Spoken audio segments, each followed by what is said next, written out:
Hi guys and welcome back to the channel. Today I've got two replays in the Czech Tier 9 heavy tank, the TNH T VZ.51, or just the VZ.51, it's easier to say it that way. The TNH VZ.51 is an absolutely fantastic Tier 9 heavy tank. It's so good because it's got pretty damn good armour, and the turret armour is great. It's got a cupola that you can pen, but it's one of those that while it is pennable, and if people sit still you can pen it, it's one of those that tends to get viewport damaged a lot, and then they don't full pen it, or they ricochet right before hitting it. The actual turret armour is great. The hull armour on top is decent. It's not, like, absolutely infallible, but it's pretty decent, and the lower plate is garbage, but the lower plate is the lower plate. That's the way it should be, right? The mobility on the tank is great. This tank almost just zooms about the battlefield, which is lovely. It's the same on pretty much most of the line. You go from the tier 8, and then you get the VZ.55 as well at tier 10, which is, like I say, pretty much the same. Like, it almost is the sort of lower end medium mobility kind of thing, so like, 45, 50-ish, where you'd get a medium tank that is sort of at that lower end, and it just zooms about. It just gets to where you need it to be, gets to those aggressive positions, and you can use this absolutely fantastic double tap gun to your advantage, because you can slap out damage so quickly. And obviously with the mobility being so good, and you can flank and spank, so you can get round to the side of people. By the time you can put one shot in, and by the time they've realised, oh, I've just lost like 460 odd health, 440 odd health, whatever is the alpha is on this tank, I think it's 440. By the time they've lost that health of the first shot, they've been hit again, and then you're like, well, goodbye, sir, I'm off, I'm leaving, because, you've double tapped them and you're off to reload. So that is the deadliness of this tank, and the double tap is so nice. Like I said, I really love this Tier 9 heavy. It's just such a good tank. It's just such a good all-rounder, and that double tap, and the single shot is good as well, but the double tap is the better tank gun for me. So in terms of a crew, I run Born Leader, Rapid Reload, Sixth Sense, Situational Awareness, Trap Mechanic, Steady Aim, Snapshot, Run and Gun, and Off-Road Driving.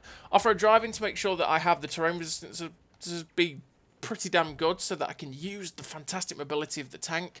I use the gun perks because the gun handling isn't the best statistically, so you want to just help it out just that little bit, right? Make it as good as it possibly can be. And in terms of equipment, I run vents, vert stabs, and optics, or improved ventilation, whatever they've called vert stabs these days, which is what, gun stabilizer and advanced optics. I run those again. Vents gives me, just makes the gun just that little bit better. It makes it makes everything about the tank generally better, which is why you want to run vents. Vert stabs because 20% more accuracy is vital for any kind of tank, and heavy tanks like this especially, make sure that you'll be able to hit those shots, get those shots snapped in, and slap out big damage like you just saw do to the 75. And optics, like I said, to get your view range up to near 500, which is great. That helps you spot everything. It means you very rarely get out spotted. You can get good assistance and stuff like that. And with the good gun depression and stuff, if you're on a map like Proc, you can get a lot of assistance and almost act like a light tank in that way if you poke a ridge and spot people that are camping. And that's why I like it. I mean, with that sort of setup, you do get to like just less than a 2.5 second aim time, which is not great, but it's better than your intra-clip reload, so by the time your clip's back in, you're pretty much aimed, which is nice, which is why I like that. But I mean, if you do get a little bit frustrated by the aim time, you can just take off the vents or something like that and put a GLD on, and that will get you down to a really, really nice aim time, to be fair, because with a GLD, your aim time goes down to 2.2, which is really good, right? So if the aim time does frustrate you, which I don't think it will, because it doesn't really bloom that much, you might want to run a GLD, but it is what it is. So in this first game, and yeah, in these two videos, they're two really nice games. This first one we're bottom tier, and we've managed 4k damage so far on Pilsen, and we're just getting to a position where we are hull down. We've got a nice shot at the back of the machine, but unfortunately it misses. But we do get a great shot into the Leopard, which is decent. And it's always frustrating when you do miss the first shot, because you're like, oh, the ability, the effectiveness of the double tap is lost at that point, right? But with the way that these tanks are, and you're a lot closer at times, You very rarely do miss those shots. It just does feel a little bit derpy at times, which is why I say you want to make the gun really nice with things like vert stabs. So we get a nice shot into the T95E6 there. We're going for a shot into the back end of the 705A, and we shut down 2 tier 10 tanks just like that, which is nice. We managed to bounce the shot from the Leopard as well off our turret, which is where this tank is obviously, like I say, really good, because you get hull down and you can just ricochet shots here and there off your turret. You have no problems in that. So we're waiting for this clip to go in. There's the Turan spotted at E9, and then obviously the Leopard, and then the Panzer 7, which I can pen, but I decide, you know what, I'm going to load premium, which will make it far easier to go through this guy's lower plate, because with the standard AP, I'm not going to go through the lower plate of the Panzer 7. So we'll load premium. That way we're going to go through its side and its lower plate, and I knew that I'd have time before this guy got wrecked to get this clip in. So here we go. We get up to him, shot into his lower plate, and then a second shot in. We're going to close the distance to hopefully mean he doesn't pen us, but he does. It is what it is. But our team is closing in, so they're going to get to shut him down before we reload. But right there, I knew I was going to have time to get that clip in. So it was like, you know what, I'm going to reload the 2 shots, make sure I pen both of them, and we're going to have a nice time. We finished with 5 kills, 5.7k damage, 426 distance, first class, 2,000 base XP. Now, that was not long after it actually first came out, so that sort of base XP game was a first class. Now it is an ace, which is decent. It's the way it is always with new tanks. When a new tank comes out, no matter if it's bad or good, the ace tanker is always going to be pretty damn high for the first couple of weeks when it's played, because everyone obviously is rushing to play it, and that bumps the base XP requirements for an ace really high, and you know, you need lots of damage and lots of kills and stuff like that. But yeah, that first game was bottom tier, and we had, well, I'll say bottom tier, it was against tier 10s, and we had a pretty decent game. This second game is just a really, really good game I had with it, and so it should be, because we are god tier matchmaking. I think there's only 3 tier 9s in the... There's 3 tier 9s on my team, 3 tier 9s on their team, and the rest is all tier 8. Yeah, it's always going to go well when Matchmaker throws you a bone. Now, this is actually one of the rarities, because tier 9 for me, and I don't know about you, but tier 9 is always tier 10. Pretty much. I've very, very rarely see tier 7s in tier 9. It's always against tier 10, and there's mostly like, there'll be like, what, 8 or 9 tier 10s, maybe more, and then the rest is all tier 9. So when you see this kind of matchmaking, you're licking your lips and going, you know what, I've got to make the most of this, because we don't see this that often.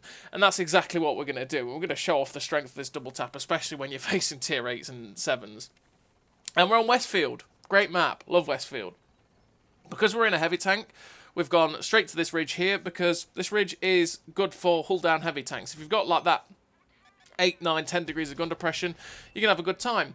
And right here, we end up catching out the Conqueror. And actually, looking at this, I think this was from back when we had the bug with the guns. You know, when you look at people and it's like their gun is just pointing at the floor, not pointing at you. I think that's from when we had it, because that Conqueror was definitely shooting at us there, but his gun was pointed at the floor. So don't be freaked out by that. Thank God that bug was gone, because that bug was annoying, right? But we managed to get over and get 2 shots into that Conqueror. So that's our equivalent tier 9 heavy tank on the enemy team. And he's lost, what, half of his health, and we didn't take a shot there. We get the clip in, and then that Tiger 2, as he's crossing, we get 2 shots into him. And so far, we're up to 1,700 damage in, what, less than 2 minutes, for which, realistically, we spent most of that driving. And now we're not driving. It's, what, 30 seconds, and we've done 1,700 damage? Great times. Now this AMX M445 is trying to poke over, and it's like, well, hello, friend. Just let me go with my double tap. But oh, there's a Tiger 2 there. Oh god, that poor Tiger 2 is very stark. And we get 2 shots into that Tiger 2, 2.5k damage, and this is the perfect kind of game for this tank. Naturally, obviously, everything is exceptionally pennable, but not just that. While we're reloading, we've got the perfect place to be able to fall back to reload. And as soon as we're reloaded, we can just poke over, get both shots off. There's no wait time. It's just like, hello, friends. Bang, bang. Now, we end up screwing up quite badly there. We were trying to auto-aim onto the MX M445 at first, and it just kept setting to the heavy tank behind him for some reason, even though I was pointing at the MX M445. So that ended up screwing it up. We ended up got a shot, only tracked him, and then we got the other shot into the VK101P, which is actually the better target to shoot, was the target I probably should have been shooting in the first place anyway. And to be honest, that, kids, is why you always aim and never auto aim. Because if I was just manual aiming, I would have got him easily first time every time, right? I wouldn't have had to faff about, spend that extra 10 seconds there trying to get the shot to aim in the right place, and we wouldn't have tracked only the MXM 4.5. Would have probably penned both shots. Don't auto-aim all your shots. I mostly use auto-aim to snap my gun onto the target and then aim in the shots like you've just seen with that Tiger 2, which is what I always do. If I've got a shot, I'll snap it in like that on the Charioteer, get the gun in onto the target, and then manually aim my shots. But right, with that other shot, it was just laziness, really. So, because sometimes you are lazy, right? Sometimes you go, this guy's easy pen, auto-aim, fire. But, like I say, auto-aim can throw you off, which is annoying at times. So far, we're up to 4.5k damage. This Waffle Panzer IV gets spotted. We snap a shot in auto-aimed and then shut him down. 5.2k damage. And there's still quite a few of their tanks left. We're dealing damage. We're up to 5.2k. It's really nice. And this is, like I say, we've lost half our hit points, but we've not truly been under threat. We've only lost hit points because we've done stupid things at times. Like the auto-aim thing, where we went over and faffed about, and then we lost a fair few hit points because we were overexposed while trying to get that shot in. And stock Tiger 2 problems? Is he going to have that problem? No, unfortunately we bounced off him. I mean, that stock Tiger 2 turret is a fairly easy pen if it goes in, but we clearly didn't hit the right spot and we bounced. But we do get the final shot snapped into the Charioteer. So now we know where their tanks are. They're all on that K line or over here where the heavy tank is. So what I want to do is try and close the distance to get these heavy tanks that are attacking mine into render so I can help him out. And there we go. We get here. They're in render just about. Oh, it's just in an awkward spot. But we get a shot to track the E75. But the final shell goes in, pens him and shuts him down. So this is why we rushed to this position as quick as possible. So they'd be in render and we could help out that T10 as much as we possibly could. We're up to 6k damage. But so far, there is that medium tank spot there. There's this IS-3 that's full health and the light tank and some TDs. There we go. Tiger P gets spotted. We fire the shot, but poor shot, really. He angled up a little bit, and we ended up ricocheting off his upper plate. But we managed to shut him down. If we just aimed a little bit better, we would have shut that guy down and still had a shot for the other TD. So that's the benefit to the Tiger P over a Tiger 1, is that while its armour is still negligibly poor, English, it's hard, while it's still not that great, because it has that 200mm upper plate, it can just ricochet shots, like, at weird angles, and that can be a bit of a saviour to you, but it is what it is. Now we've got this clip in, we're just looking for this awkward shot at this IS-3. We get one in, but unfortunately we can't quite get the second. And the Charioteer here, we're just, couldn't, if we'd pulled back a second earlier, we'd be able to shut that guy down. Again, looking for the awkward shot at the IS-3 on this ridge, but we can't quite get it. And, that awkward timing again. I decided, you know what, I'm not going to get a shot at this guy. He's going to stay too low. I'm not going to be able to get the shots into him. So I'm going to drop my reload, get more shots into the clip, and then be able to try and help the team out more. But just as I pressed the reload, I actually had a shot at the side of the IS-3's turret, which is awkward timing, but it is what it is. These things happen. And right now, I'm just waiting for that CS52 lease to get spotted, because he is over there. There we go. As we push forward, we end up spotting him. We snap a shot in, low roll, which leaves him on 11 hit points, but we do get to finish him off with the second shell. Probably could have finished him off with one there, but yeah, RNG is a thing. Now we reload APCR, which we don't need, but we only have one shell of AP left, so we want a full clip, and we're going to charge at this IS-3. We know exactly where he is, and there's the other light tank, and it's like, come on, clip, we want this. We're at 7.2k damage so far, fantastic game.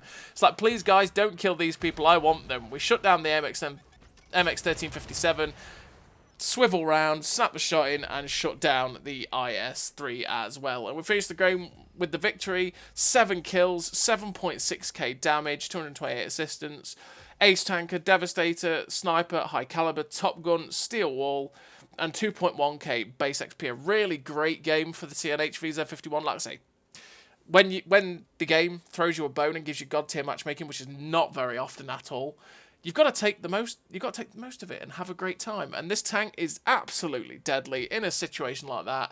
Even in the first game you saw with the double tap, it's filthily great. So as always, everybody, thank you very much for watching. I'll see you next time.